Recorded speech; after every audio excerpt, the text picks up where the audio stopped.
అతని నోరు అతి మధురము, అతడు అతి కాంక్షణీయుడు. యెరూషలేము కుమార్తెలారా, ఇతడే నా ప్రియుడు, ఇతడే నా స్నేహితుడు.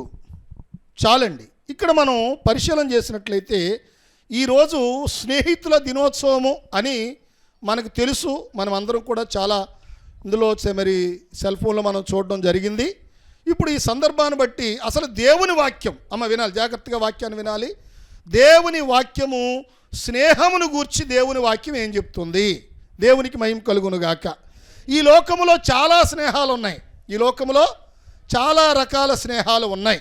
కానీ అన్నిటికంటే ప్రాముఖ్యమైనది ఎవరంటే, ఎవరు మనకు స్నేహితుడంటే చెప్పండి, యేసయ్యే మన స్నేహితుడు. దేవునికి మహిమ కలుగునుగాక, దేవునికి స్తోత్రం. ఇక్కడ చదువుబడినటువంటి వాక్యలేఖన భాగములో పరమగీతముల గ్రంథము 5వ అధ్యాయము 16వ వచన భాగాన్ని ఒక్కసారి మనం జాగ్రత్తగా పరిశీలన చేస్తే, అతని నోరు అతి మధురము, అతడు అతి కాంక్షణీయుడు. యెరూషలేము కుమార్తెలారా, ఇతడే నా ప్రియుడు, ఇతడే నా స్నేహితుడు అని షోలమ్మితి చెప్తా ఉంది. దేవునికి మహిమ కలుగునుగాక. ఇతడే నా ప్రియుడు, ఇతడే నా స్నేహితుడు. ఎవరు మనకు స్నేహితుడు అని మనం పరిశీలన చేస్తే యేసయ్య మనకు స్నేహితుడు. దేవునికి మహిమ కలుగునుగాక. ఎందుకంటే ఈ లోక స్నేహాలు కొంతకాలం ఉంటాయి, కొంతకాలం ఉండవు. ఈ లోక స్నేహాలు ధనముంటే ప్రేమిస్తారు, లేకపోతే ప్రేమించరు. ఉదాహరణకి తప్పిపోయిన కుమారుని కూడా స్నేహితులు చాలా ప్రేమించారు. ఎంతవరకు ప్రేమించారు? ధనమున్నంత వరకు, డబ్బున్నంత వరకు, ఆస్తి అయిపోయేదాకా తర్వాత ఏం జరిగిందంటే స్నేహితులందరూ దూరం అయిపోయారు. వాక్యం ఏం చెప్పి సామెతలో ఒక మాట ఉంటుంది, ఏమని వ్రాయబడింది తెలుసండి? ధనము గలవానికి స్నేహితులు అధికముగా ఉందురు, దరిద్రుడు తన స్నేహితులను పోగొట్టుకొనును. అంటే తప్పిపోయిన కుమారుడు ఏం జరిగింది? ధనమంత వరకు స్నేహితులు ఉన్నారు, ధనం పోయిన తర్వాత, ఆస్తి పోయిన తర్వాత ఈ స్నేహితులు ఏమైపోయారు? దూరం అయిపోయారు. కానీ నీ దగ్గర ధనమున్నా లేకపోయినా, డబ్బున్నా లేకపోయినా, అందమున్నా లేకపోయినా, ఐశ్వర్యమున్నా లేకపోయినా, ఏమున్నా లేకపోయినా నిజమైన స్నేహితుడు యేసయ్య. దేవుని స్తోత్రం చెప్పండి. నిన్ను ప్రేమించేవాడు, నిన్ను రక్షించేవాడు, నిన్ను సంరక్షించేవాడు, నిన్ను ఆదరించేవాడు, నిన్ను ధైర్యపరిచేవాడు యేసయ్య నిజమైన స్నేహితుడు. దేవునికి స్తోత్రం చెప్పండి, చెప్దాం హల్లెలూయా. కాబట్టి ఆయన దేవుని మరి ఈ మధ్య ఒక పాట కూడా రాశారు చాలా, మరి ఆయన చిరకాల స్నేహితుడు. దేవుని స్తోత్రం చెప్పండి. ఏ స్నేహితుడమ్మా? ఆయన చిరకాల స్నేహితుడు. ఇక వాక్యం ఏం చెప్తుంది అనేది ఒక్కసారి మనం జాగ్రత్తగా పరిశీలన చేసినట్లయితే దైవ గ్రంథములో నుండి హోషేయ గ్రంథము 13వ అధ్యాయము 5వ వచన భాగం చదువుకుందాం. హోషేయ గ్రంథము 13వ అధ్యాయము 5వ వచన భాగం చదువుదామండి. ఆ మహాయండకు కాలిన అరణ్యములో నిన్ను స్నేహించిన వాడను నేనే.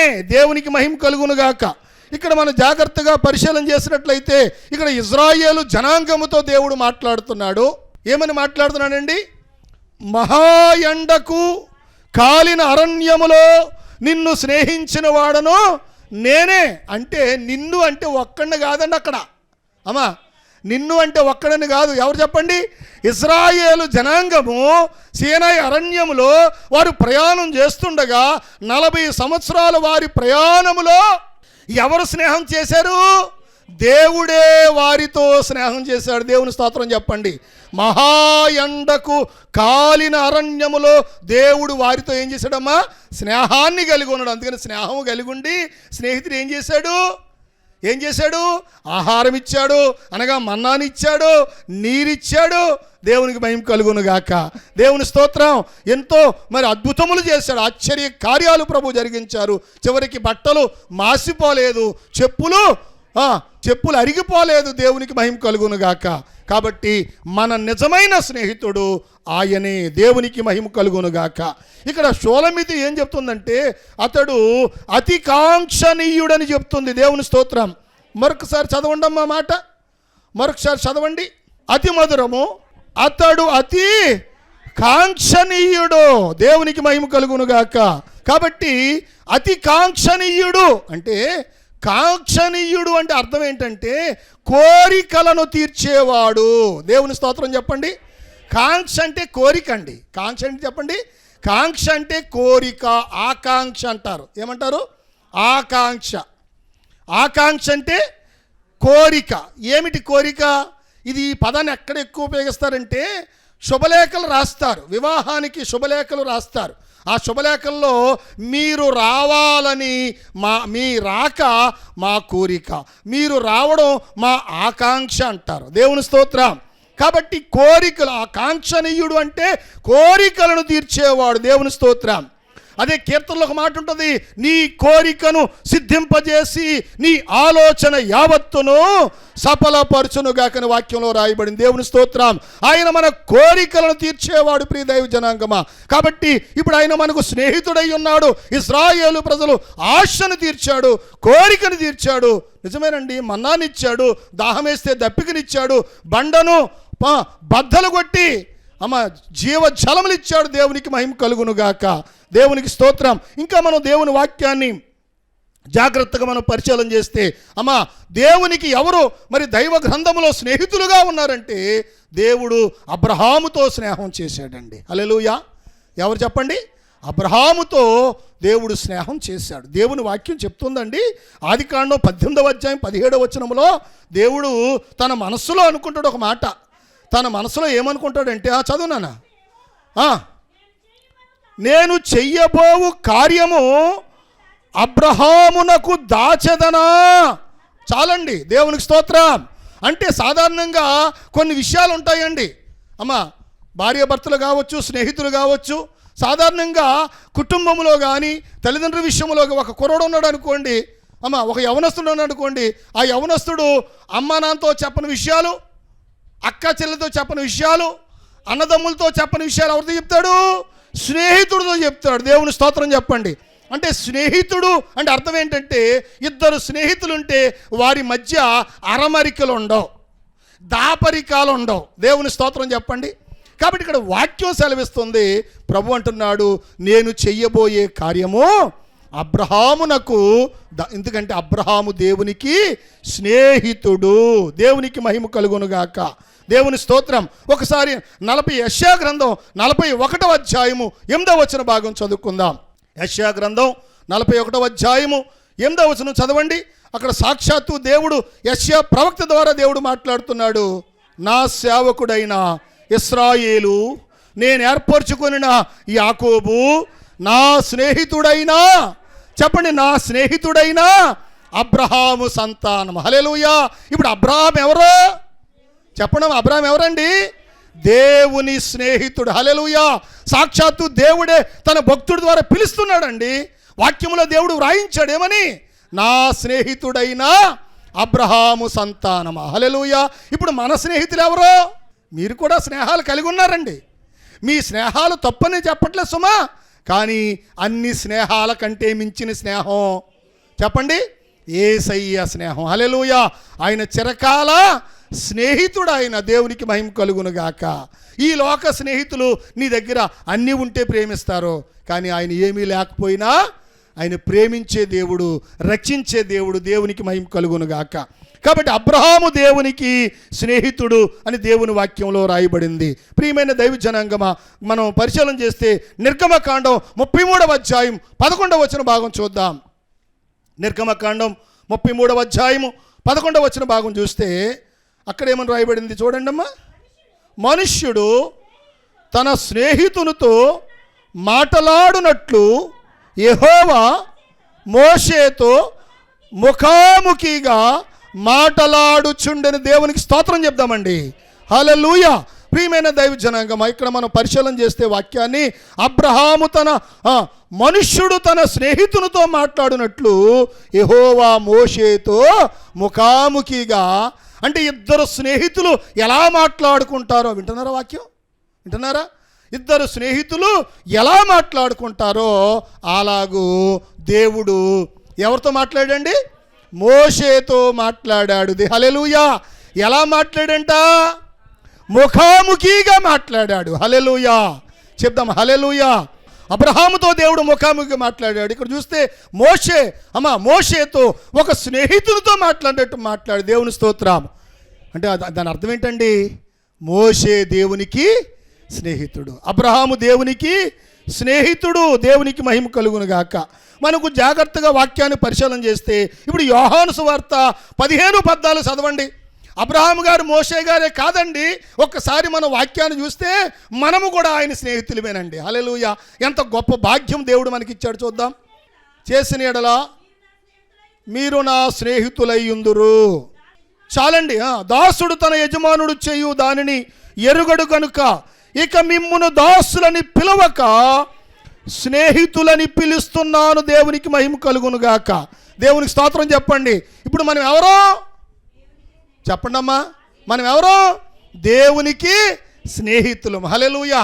అమ్మ, దయచేసి దేవుని స్నేహాన్ని విడిచిపెట్టకండి. అమ్మా, దేవుని స్నేహాన్ని మనం విడిచిపెట్టకూడదు. హల్లెలూయా! అబ్రహామును దేవుడు స్నేహించాడు. అబ్రహాముకు దేవునికి స్నేహం ఉంది. తర్వాత మోషేకు దేవునికి స్నేహం ఉంది. ఇక్కడ మనం చూస్తే మనలను కూడా ఆయన ఏమని పిలుస్తున్నాడు? ఇక్కడ ఒకటండి, మనం ఆయనకి స్నేహితులుగా ఉండాలంటే చిన్న షరతు ఉందండి ఇక్కడ. అమ్మా, ఇక్కడ చదవబడినటువంటి వాక్యలేఖన భాగంలో నేను మీకు ఆజ్ఞాపించు వాటిని చేసిన ఎడల మీరు నా స్నేహితులయ్యుందురు. దేవుని స్తోత్రం. మనము దేవునికి స్నేహితులుగా ఉండాలంటే ఇప్పుడు మనం ఏం చేయాలి? ఆయన మనకు ఆజ్ఞాపించిన వాటిని మనం చెయ్యాలి. దేవుని స్తోత్రం. అమ్మా, అర్థమవుతుందా? స్మైలీ, అర్థమవుతుందా? మనము దేవునికి స్నేహితులుగా ఉండాలంటే ఏం చేయాలి? ఆయన మనకు ఆజ్ఞాపించిన వాటిని చెయ్యాలి. దేవుని స్తోత్రం. గైకొనాలి. దేవునికి మహిమ కలుగును గాక. అప్పుడు తన స్నేహితుల కొరకు తన ప్రాణం పెట్టువానికంటే ఎక్కువైన ప్రేమ గలవాడెవడనో లేడు. ఇప్పుడు ఎవరు మన కోసం ప్రాణం పెట్టారు? ఈ లోకంలో ఎవరు మన కోసం ప్రాణం పెట్టలేదు. యేసయ్య మన కోసం ప్రాణం పెట్టాడు. దేవుని స్తోత్రం చెప్పండి. చెప్దాం హల్లెలూయా. మన కోసం మనల్ని కన్నాడు. దేవుని స్తోత్రం చెప్పండి. ఏదైనా తోటలో కన్నాడు. కలవరి సిలువలో తన రక్తం ఇచ్చి అన్నాడు. కాబట్టి రక్తం ఇచ్చాడు, ప్రాణం ఇచ్చాడు. దేవుని స్తోత్రం. కాబట్టి ఇప్పుడు ఎవరు స్నేహితుడు చెప్పండి? తన స్నేహితుని కొరకు, అక్కడ ఏముందమ్మా? తన స్నేహితుని కొరకు ప్రాణం పెట్టువానికంటే ఎక్కువైన ప్రేమ గలవాడు ఎవడనో లేడు. దేవుని స్తోత్రం. ఇప్పుడు ఈ లోకంలో మన మీద ఎక్కువైన ప్రేమ గలవాడు ఎవరమ్మా? దేవుడే. హల్లెలూయా. యేసు ప్రభువారే. ఎందుకంటే ఎంతగా ప్రేమించాడు మనల్ని? ఆయన ప్రాణము పెట్టునంతగా ప్రేమించాడు. హల్లెలూయా.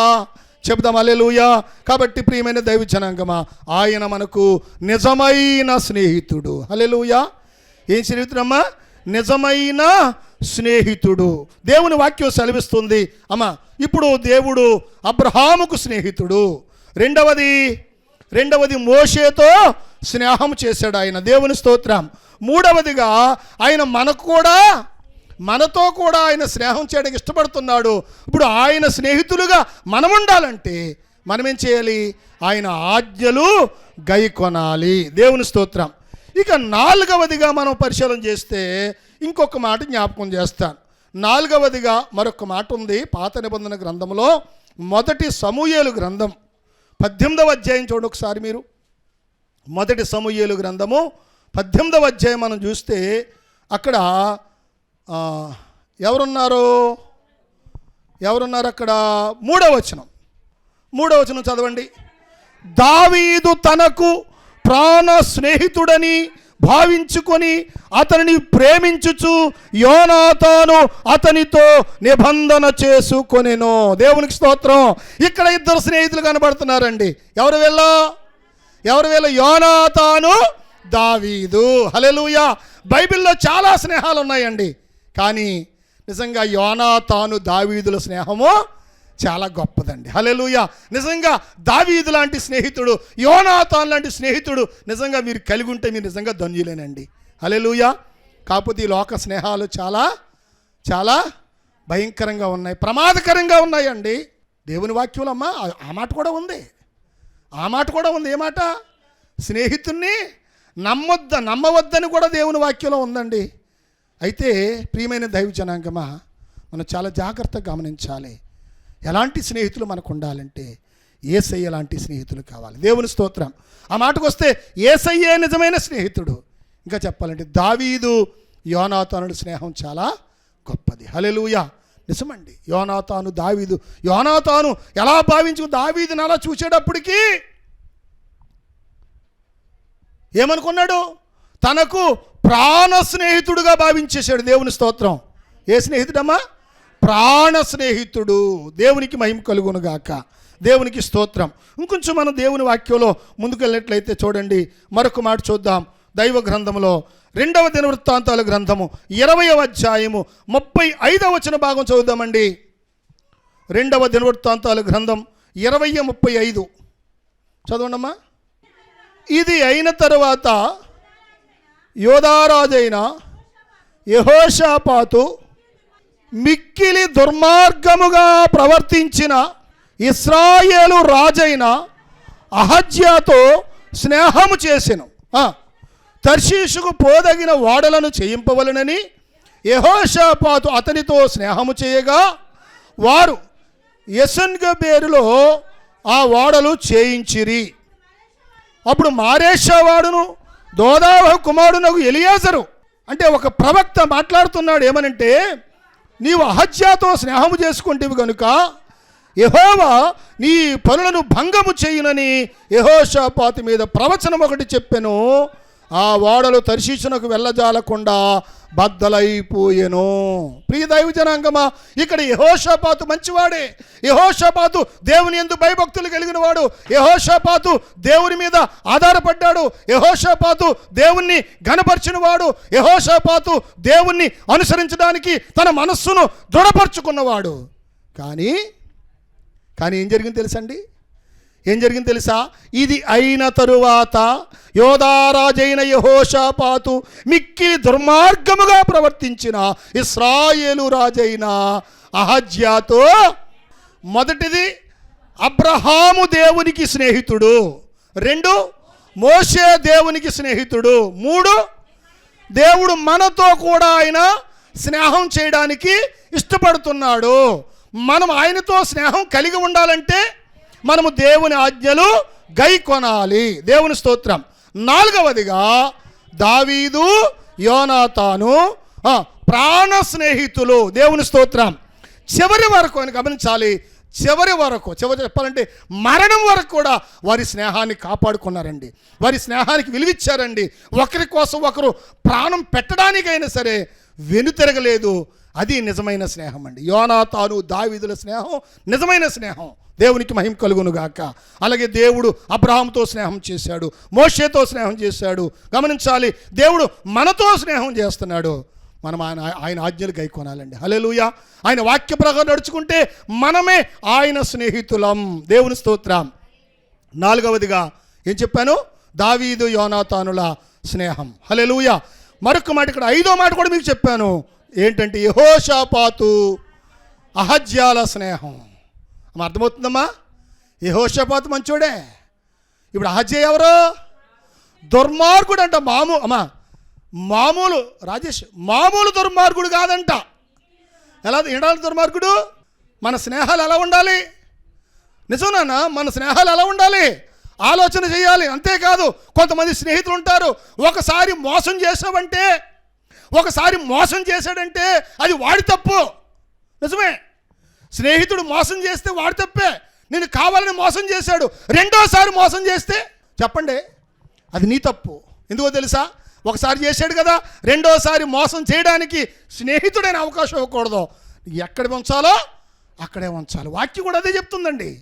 చాలా జాగ్రత్తగా నడుచుకోవాలి. దేవునికి మహిమ కలుగునుగాక. కాబట్టి ఇక్కడ గమనించాలి, యెహోషాపాతు మంచోడండి, దేవుని యందు భయభక్తి కలిగినోడండి, ఉపవాస ప్రార్థన చేసినాడండి, దేవుణ్ణి అనుసరించడానికి మనసును స్థిరపరచుకున్నాడండి. అంత మంచి వ్యక్తి అండి.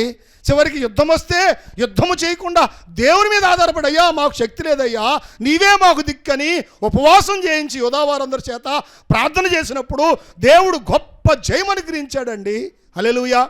అలాంటి యెహోషాపాతు ఏం చేశాడమ్మా? మిక్కిలి దుర్మార్గుడైనా. ఈ రోజున అమ్మా ప్రియ సహోదరి సహోదరుడా, నీ స్నేహం ఎలా ఉంది? యేసయ్యతో స్నేహం చేస్తున్నావా? నువ్వు లోకంతో స్నేహం చేస్తున్నావా? చెడు సహవాసాలు చేస్తున్నావా? నాయనా, చిన్నపిల్లలు అర్థం చేసుకోండి, మీ స్నేహం ఎలా ఉంది? దేవుని స్తోత్రం. ఎందుకో తెలుసా? దేవుని వాక్యంలో ఒక మాట ఉంటుంది. 1 కొరింథీ 15:33 చదవండి. 1 కొరింథీ 15:33 ఒకసారి చదివితే ఒక మాట ఉంటుంది, అక్కడ చూడండి. దుష్ట సాంగత్యము మంచి నడవడిని చెరుపుతుందంట. దేవునికి మహిమ కలుగును గాక. దేవుని స్తోత్రం చెప్పండి. హల్లెలూయా. ఇప్పుడు గమనించాలి, యెహోషాపాతు అహజ్యాతో స్నేహం చేయడం వల్ల వీరిద్దరూ కలిసి తర్షీషుకి వెళ్ళే ఓడలు సిద్ధపరచుకున్నారండి. తయారు చేయించారు, సిద్ధపరిచారు. దేవుని స్తోత్రం. అవి తర్షీషుకి వెళ్లకుండా బద్దలైపోని, అంటే చెడు సహవాసాలతో చేసే పనులు కూడా అవి ఆశీర్వాదకరంగా ఉండవు నీ జీవితంలో. దేవుని స్తోత్రం. కాబట్టి ఆయన ఎవరంటే యేసయ్యే మనకు ప్రాణ స్నేహితుడు. దేవునికి స్తోత్రం చెప్దామండి. నేను వాక్యాన్ని ముగిస్తున్నాను. ప్రియమైన దైవ జనాంగమా, ఇక్కడ ఎన్ని స్నేహాలు మనం చూసాం అని మనం ఆలోచన చేస్తే, 1 అబ్రహాము దేవుని స్నేహం, 2 మోషేతో దేవుని స్నేహం, 3వది యేసయ్య మనతో స్నేహం. హల్లెలూయా. ఇక్కడ ఒక నియమం ఉందండి, ఇక్కడ ఒక షరతు ఉందండి. ఏమిటంటే మనము ఆయన ఆజ్ఞలు గైకొంటే మనం ఆయనకి స్నేహితులం. ఎందుకో తెలియదు. ఎందుకు ఆజ్ఞలు గైకొనాలంటే ఆయన మన కోసం ప్రాణం పెట్టాడండి. హల్లెలూయా. చెప్దాం హల్లెలూయా. తర్వాత మనం చూస్తే దావీదు, 4వదిగా దావీదు యోనాతానుల స్నేహం. మంచి స్నేహం అండి. మనుషులు చూస్తే మనం చూస్తే నిజంగా ఇద్దరు కూడా స్నేహం కోసం వారు చాలా మరి ఆ చివరి వరకు కూడా, వారి మరణం వరకు కూడా వారు ఆ స్నేహాన్ని కాపాడుకున్నారు, ఆ స్నేహానికి విలువిచ్చారు. సౌలు దుర్మార్గుడు దావీదును చంపాలనుకున్నప్పుడు కూడా ఆ యోనాతాను చెప్తాడయ్యా, నా తండ్రి నీ మీద నిన్ను చంపాలని ఆలోచన కలుగునని చెప్పేసి ఆ రహస్యాన్ని పట్టుకొచ్చి దావీదుతో చెప్తా. అవకాశం లేదు, అవకాశం లేకపోయినా అవకాశాన్ని కల్పించుకుని నా ప్రాణం పోద్దని తెలిసినా ధైర్యంగా వచ్చి దావీదుతో చెప్తాడు. దేవునికి మహిమ కలుగును గాక. దేవునికి స్తోత్రం. అదండి స్నేహం అంటే. ఎంత గొప్ప స్నేహం అండి. అందుకని దావీదు కూడా యోనాతాను చనిపోయినప్పుడు దావీదు అంటాడు కదా, ఓ యోనాతానా, నా సహోదరుడా, నిజంగా నీ ప్రేమ స్త్రీలు చూపే ప్రేమ కంటే కూడా గొప్పదంటాడు. హల్లెలూయా. నిజమండి. ఏమంటాడు? స్త్రీలు చూపించే ప్రేమ కంటే కూడా గొప్ప స్నేహం, గొప్ప ప్రేమ కలిగిన వాడు యోనాతాను అని చెప్పేసి దావీదు ఒక కీర్తన రాస్తాడండి యోనాతాను మీద. అంత మంచి స్నేహం. ఈ రోజున మన స్నేహాలు ఎలా ఉన్నాయి? దావీదు యోనాతాను స్నేహంలా ఉందా? దేవుడు అబ్రహాము స్నేహంలా ఉందా? మంచిదే. ఒకవేళ యెహోషాపాతు అహజ్యా స్నేహంలా ఉంటే నీ కార్యాలు జరగవు, నీకు మేలు జరగవు, నీ పనుల్లో ఆశీర్వాదం ఉండదు. కారణం ఏంటంటే నీ స్నేహం మంచిది కాదు. యెహోషాపాతు అహజ్యాతో స్నేహం చేయడం మంచిది కాదు. ఎందుకు? అతడు మిక్కిలి దుర్మార్గుడు. కాబట్టి అమ్మా, కొంతమంది లోకంతో స్నేహం చేస్తారండి. హల్లెలూయా. దేంతో చేస్తారండి? లోకంతో స్నేహం చేస్తారు. ఒకసారి చూడండి మీరు. నేను ముగిస్తున్నాను. 2 తిమోతి 4:10. ఈ లోకమును స్నేహించి నన్ను విడిచి తెస్సలోనికకు వెళ్ళెను. దేవునికి స్తోత్రం చెప్పండి. హల్లెలూయా. ఏంటంటే దేమ ఏం చేశాడంట? ఈ లోకమును స్నేహించి నన్ను విడిచి తెస్సలోనికి వెళ్ళిపోయాడు. అంటే దేన్ని స్నేహించాడు? దేమ ఎవరు స్నేహించాడు? వినాలి. లోక స్నేహము దేవునితో వైరం. దేవుని స్తోత్రం. ఆ మాట కూడా వ్రాయబడింది చూడండి. యాకోబు పత్రిక 4వ అధ్యాయము 4వ వచనం. యాకోబు పత్రిక 4వ అధ్యాయం 4వ వచనం చూడండి. దేవుని పరిశుద్ధ నామానికి మహిమ కలుగును గాక. వ్యభిచారులారా, ఈ లోక స్నేహము దేవునితో వైరమని మీరెరుగరా? కాబట్టి ఎవడు ఈ లోకముతో స్నేహముకు చేయగోరునో వాడు దేవునికి శత్రువగును. కాబట్టి మనము దేవుని స్నేహాన్ని కలిగి ఉందాం. హల్లెలూయా. ఎన్ని స్నేహాలమ్మా? ఎన్ని స్నేహాలు? అబ్రహాము దేవుని స్నేహం మంచిది, మోషేతో దేవుని స్నేహం మంచిది. వారు దీవించబడ్డారు, వారు ఆశీర్వదించబడ్డారు. అబ్రహాము విశ్వాసులు తండ్రి అయ్యాడు, మోషే గొప్ప జనాంగాన్ని నడిపించాడు, మోషే గొప్ప నాయకుడు అయ్యాడు. దేవునికి మహిమ కలుగును గాక. 3వదిగా దేవుడే మనతో స్నేహం. దేవుని స్తోత్రం. ఎందుకంటే ఆయన మన కోసం ప్రాణం పెట్టాడు. నా ఆజ్ఞలు గైకొంటే మీరే నాకు స్నేహితులు అన్నాడు ఆయన. 4వది దావీదు యోనాతాను స్నేహం. హల్లెలూయా. మీరు చదవండి, గొప్ప స్నేహం అండి ఇది. హల్లెలూయా. దావీదు యోనాతాను స్నేహం గొప్ప స్నేహం. అలాంటి స్నేహితులు కావాలండి. నిజంగా స్నేహితులు కావాలంటే అలాంటి స్నేహితులు కావాలి. అలాంటి స్నేహితులు విడిచిపెట్టకండి. ఎందుకంటే వాక్యంలో ఉందండి, సామెతలు 17:17లో నిజమైన స్నేహితుడు విడువక ప్రేమించును, దుర్దశలో, నీకు బాధలో, నీ కష్టములో, నీ శ్రమలో అతడు సహోదరుడుగా ఉంటాడు. హల్లెలూయా. అదే యోనాతాను దావీదు జీవితంలో జరిగింది. దేవునికి మహిమ కలుగునుగాక. తర్వాత మనం చూస్తున్నాం, ఎవరండి? యెహోషాపాతు అహజ్యాల స్నేహం మంచిది కాదు. మంచిది కాదంటే యెహోషాపాతు మంచోడే, కానీ దుర్మార్గుడు స్నేహం చేశాడు. మీరు మంచోళ్ళే కావచ్చు. ఈ రోజున ఎలాంటి స్నేహాన్ని మనం కలిగి ఉన్నాం పరిశీలన చేసుకుందాం. చివరిగా వాక్యం చెప్తుంది, ఈ లోక స్నేహము దేవునితో, పౌలు భక్తుడు అంటాడు, తిమోతికి రాస్తూ అంటాడు, ఏమో చెప్పండి, ఏమంటున్నాడు? దేమ అనే వ్యక్తి అంట ఈ లోకాన్ని స్నేహించి తన్ను విడిచి అంటే ఎవరిని? అంత పౌలును విడిచి ఎక్కడికి వెళ్ళిపోయాడు? తెస్సలోనికి వెళ్ళిపోయాడంట. లోకాన్ని ప్రేమించాడు. కానీ వాక్యం చెప్తుంది, ఈ లోక స్నేహము దేవుని దృష్టికి. ఇప్పుడు ఈరోజు నీ స్నేహం ఎలా ఉంది? మంచి స్నేహితుడు, ప్రాణ స్నేహితుడు ఎవరో తెలుసా? యేసయ్య ఒక్కడే. హల్లెలూయా. అట్టి స్నేహాన్ని మనం కలిగి ఉందాం. యేసయ్య నిజమైన స్నేహితుడు. హల్లెలూయా. యేసయ్య అంటాడు, మన స్నేహితుడైన లాజరు నిద్రిస్తున్నాడు అంటాడు. నిజమే. ఆ కుటుంబానికి యేసయ్య స్నేహితుడు. లాజరు కుటుంబానికి ఏం జరిగింది తెలుసా? చనిపోయిన లాజర్ని యేసయ్య బ్రతికించాడు. హల్లెలూయా. హల్లెలూయా. కాబట్టి నిజమైన స్నేహితుని మనం కలిగి ఉందాం. ఈ రోజున ఎలాంటి స్నేహం? నిజమే, స్నేహితుల దినోత్సవం అని చెప్పుకోవడం కాదు. స్నేహితుల దినోత్సవం చెప్పేసి మా పిల్లలు ఎంతమంది పొద్దున్న ఏయో కట్టేసుకుంటున్నారు, ఇంత ఫ్రెండ్షిప్ ఏయో కట్టేసుకుంటున్నారు, అయ్యని తాళ్ళు అయ్యి బ్యాండేజీలు అయ్యి అంటున్నారు మొత్తం మీద. దేవుని స్తోత్రం. హల్లెలూయా చెప్దాం. హల్లెలూయా. అసలు అమ్మా ఇప్పుడు మనం ఇంతకీ ఎవరితో స్నేహం చేయాలి చెప్పండి? యేసయ్యతో మన స్నేహము.